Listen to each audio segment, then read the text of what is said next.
भी कई अंग हैं, जिसमें जो पहला अंग है वो है पत्र के लेखक का पता।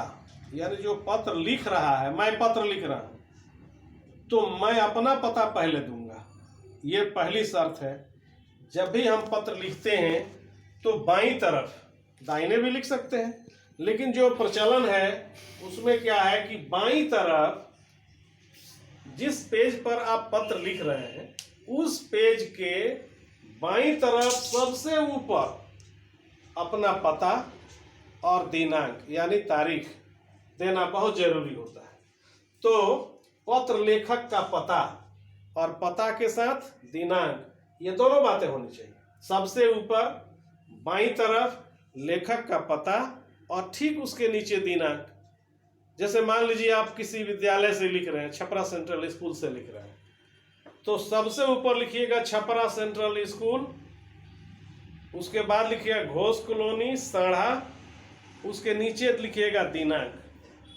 तो ये हो गया पत्र लेखक का पता। आप जहां से लिख रहे हो, विद्यालय से लिख रहे हो तो वहीं का पता दीजिए, घर से लिख रहे हैं तो वहीं का पता दीजिए, अगर बाहर से कहीं से लिख रहे हैं तो वहीं का पता दीजिए। पत्र जो लिखेगा उसी का पता और जहां से लिखेगा वहीं का पता होना चाहिए। तो ये हुआ पत्र लेखक का पता और दिनांक। और जो दूसरी बात है वो है संबोधन। जिस व्यक्ति को आप पत्र लिख रहे हैं उस व्यक्ति के लिए कोई संबोधन तो होना ही चाहिए, चाहे वो आपके बराबर का व्यक्ति हो या आपसे बड़ा हो या आपसे छोटा हो। तो तीनों के लिए अलग अलग संबोधन की व्यवस्था की गई है।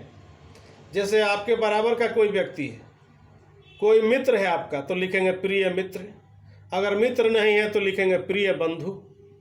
यानी बराबरी में आप प्रिय का प्रयोग कर सकते हैं। और अगर कोई महिला है तो उसके लिए प्रिया का प्रयोग कर सकते हैं, प्रिय मित्र, प्रिय बंधु या प्रिय सहेली का भी प्रयोग किया जा सकता है।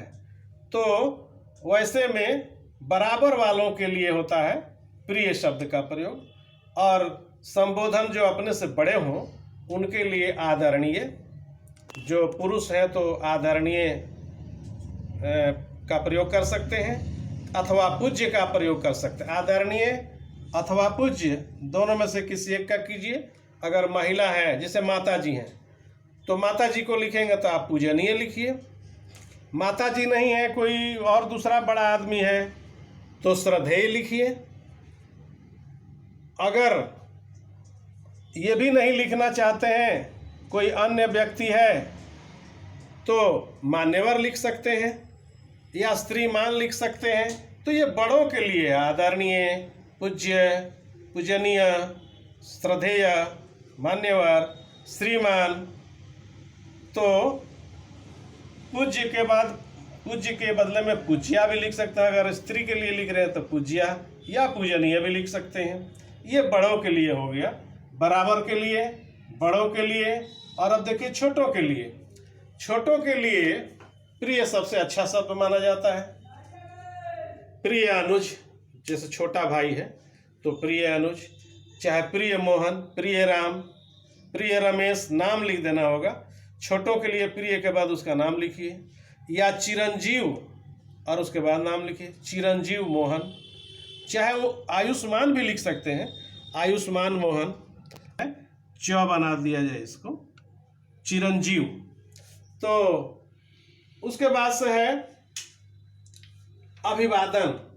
ये हो गया संबोधन। और अब है अभिवादन। अभिवादन कैसे किया जाए, तो ये भी तीनों के लिए अलग अलग है। सबसे पहले बड़ों के लिए अभिवादन, सादर प्रणाम लिखा जाता है। पूज्य पिताजी, अगर आप यहाँ लिखे हैं पूज्य पिताजी तो अभिवादन में लिखेंगे सादर प्रणाम।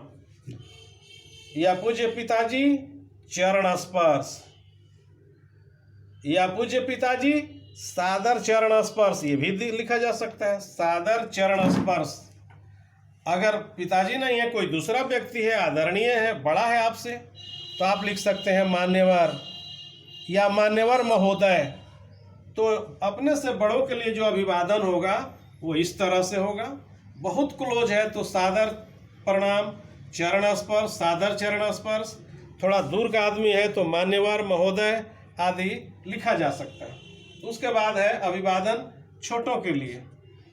तो छोटों के लिए शुभ आशीर्वाद सबसे अच्छा माना जाता है। अगर आप लिखते हैं प्रिय अनुज, अपने छोटे भाई को अनुज बोलते हैं, प्रिय अनुज, अगर आप संबोधन करते हैं प्रिय अनुज, तो उसका अभिवादन करेंगे शुभ आशीर्वाद, शुभ आशीष, सुखी रहो, प्रसन्न रहो इत्यादि। यानी छोटों के लिए बहुत सारे शब्द हैं जिसका प्रयोग आप कर सकते हैं और आप पत्र लिख सकते हैं। बराबर वालों के लिए भी है, जो अपने बराबर के हों तो उनका अभिवादन होगा मधुर स्मृति, यानी मीठी याद, या नमस्ते, नमस्कार, स्नेहिल नमस्कार इत्यादि।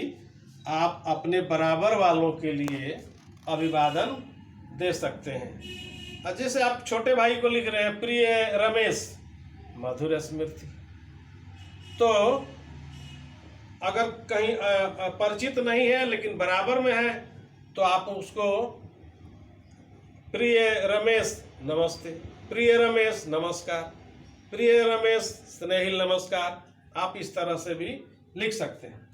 अब इसके बाद होता है प्रार्थना पत्र में संबोधन और अभिवादन।